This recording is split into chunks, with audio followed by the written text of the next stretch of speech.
اگرچہ ایسا کم ہی ہوتا ہے کہ کوئی چیز پیچھے ہٹ کر آگے بڑھے. جس کے پیش نظر دوزخ و جنت ہو اس کی نظر کسی اور طرف نہیں اٹھ سکتی. جو تیز قدم دوڑنے والا ہے وہ نجات یافتہ ہے، اور جو طلبگار ہو مگر سست رفتار اسے بھی توقع ہو سکتی ہے، مگر جو ارادتاً کوتاہی کرنے والا ہو اسے تو دوزخ ہی میں گرنا ہے. دائیں بائیں گمراہی کی راہیں ہیں اور درمیانی راستہ ہی صراط مستقیم ہے. توجہ فرمائیے گا، دائیں بائیں گمراہی کی راہیں ہیں اور درمیانی راستہ ہی صراط مستقیم ہے. اس راستے پر اللہ کی راہ ہمیشہ رہنے والی کتاب اور نبوت کے آثار ہیں. اسی سے شریعت کا نفاذ اور اجرا ہوا، اور اسی کی طرف آخرکار باز گشت ہے. جس نے غلط ادعا کیا وہ تباہ اور برباد ہوا، اور جس نے افترا باندھا وہ ناکام اور نامراد رہا. جو حق کے مقابلے میں کھڑا ہوتا ہے وہ تباہ ہو جاتا ہے، اور انسان کی جہالت اس سے بڑھ کر اور کیا ہوگی کہ وہ اپنی قدر و منزلت کو نہ پہچانے.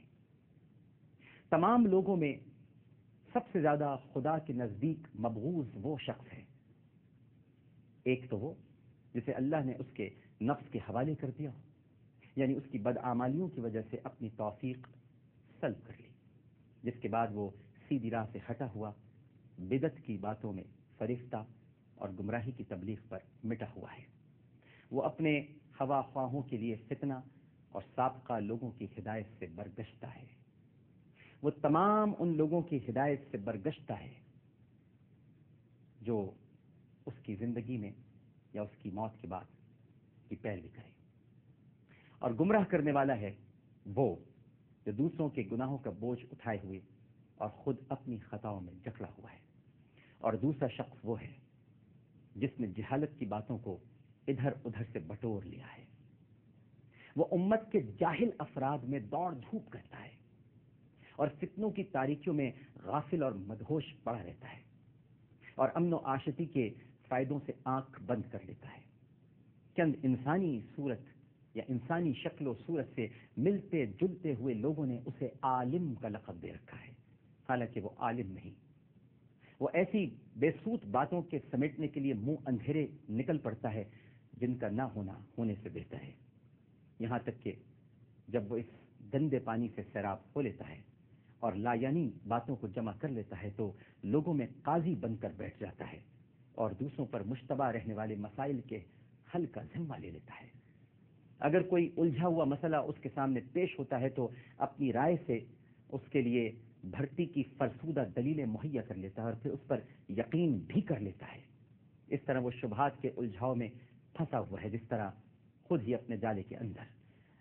وہ خود یہ نہیں جانتا کہ اس نے صحیح حکم دیا ہے یا غلط. اگر صحیح بات بھی کہی ہو تو اسے یہ اندیشہ ہوتا ہے کہ کہیں غلط نہ ہو، اور غلط جواب ہو تو اسے توقع رہتی ہے کہ شاید یہی صحیح ہو. وہ جہالتوں میں بھٹکنے والا جاہل اور اپنی نظر کے دھندلے پن کے ساتھ تاریکیوں میں بھٹکنے والی سواریوں پر سوار ہے. نہ اس نے حقیقت علم کو پرکھا نہ اس کی تہ تک پہنچا. وہ اس طرح روایات کو درم برہم کر دیتا ہے جس طرح ہوا سوکھے ہوئے تنکوں کو.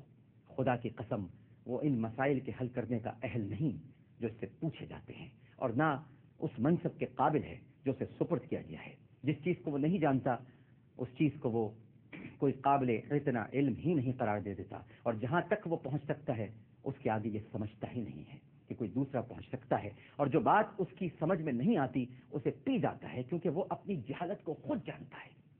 ناحق بہائے ہوئے خون اس کے ناروا فیصلوں کی وجہ سے چیخ رہے ہیں، اور غیر مستحق افراد کو پہنچی ہوئی میراثیں جلا رہی ہیں. اللہ ہی سے شکوہ ہے ان لوگوں کا جو جہالت میں جیتے ہیں اور گمراہی میں مر جاتے ہیں. ان میں قرآن سے زیادہ کوئی بے قیمت چیز نہیں، جبکہ اسے اس طرح پیش کیا جائے جیسا پیش کرنے کا حق ہے، اور اس قرآن سے زیادہ ان میں کوئی مقبول اور قیمتی چیز نہیں اس وقت جبکہ اس کی آیتوں کا بے محل استعمال کیا جائے. ان کے نزدیک نیکی سے زیادہ کوئی برائی اور برائی سے زیادہ کوئی نیکی نہیں. اور پھر فرمایا کہ جہاد جنت کے دروازوں میں سے ایک دروازہ ہے جسے اللہ نے اپنے خاص دوستوں کے لیے کھولا ہے. یہ پرہیزگاری کا لباس اللہ کی محکم ذرا اور مضبوط سپر ہے جو اس سے پہلو بچاتے ہوئے اسے چھوڑ دیتا ہے، خدا اسے ذلت اور خواری کا لباس پہنا اور مصیبت و ابتلا کی ردا اوڑھا دیتا ہے، اور ذلتوں اور خواریوں کے ساتھ ٹھکرا دیا جاتا ہے، اور جہاد کو ضائع و برباد کرنے سے حق اس کے ہاتھ سے لے لیا جاتا ہے، ذلت اسے سہنا پڑتی ہے اور انصاف اس سے روک لیا جاتا ہے۔ دنیا نے پیٹھ پھرا کر اپنے رخصت ہونے کا اعلان اور منزل عقبہ نے سامنے آ کر اپنی آمد سے آگاہ کر دیا ہے۔